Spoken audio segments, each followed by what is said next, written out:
په پکتیکا کې د مرکز کرنې او مټاخان ولسوالۍ ترمنځ د 10 کیلومتره سړک د ترمیم چارې په تیر 1499 هجري شمسي کال کې پیل شوې وي چې شاوخوا 90 میلیونه افغانۍ لګښت ورته اټکل شوی وو او اوس یې کارونه نیمګړي پاتې دي. د راغلي هیات په خبره چې د یاد سړک رغښتي چارې هم په معیاري ډول نه دي ترسره شوې.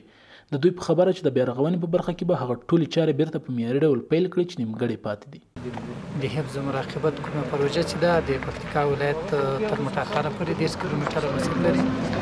د دغې پروژې ارزیابي په خاطر راغلي چې هغه پروژه ارزیابي کړو چې کارونه یې څنګه دي او څومره پرمخ تللي دي. د دې ارزونه چې موږ وکړه په تخنیکي لحاظ کار یو څه به کیفیته دی او پوره د ډاډ وړ نه دی. ان شاء الله موږ به خپل ټول معلومات ټول کو تخنیکی معلومات به ټول کو او مفصل راپور به جوړ کړو د وزارت رهبری سره شریک کړو.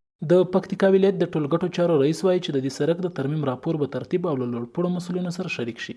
د نوموړي په خبره چې په راتلونکي کې به د پکتیکا د سړکونو د ساتنې لپاره په بیلابیلو ځایونو کې ترازو هم نصب کړي ترڅو په پکتیکا کې د سړکونو د تخریب مخه ونیول شي. د ترازو د مسؤل سره به مجلس باندې کړی دی. ان شاء الله اوس هم د ایحاد سره مجلس ورباندې وکړو پر روان ان شاء الله دو هفتو یا هفته کې به ان شاء الله موږ ته ترازو راکول کیږي او د پکتیکا به ان شاء الله د ټولو روډو ان شاء الله ساتنه کیږي.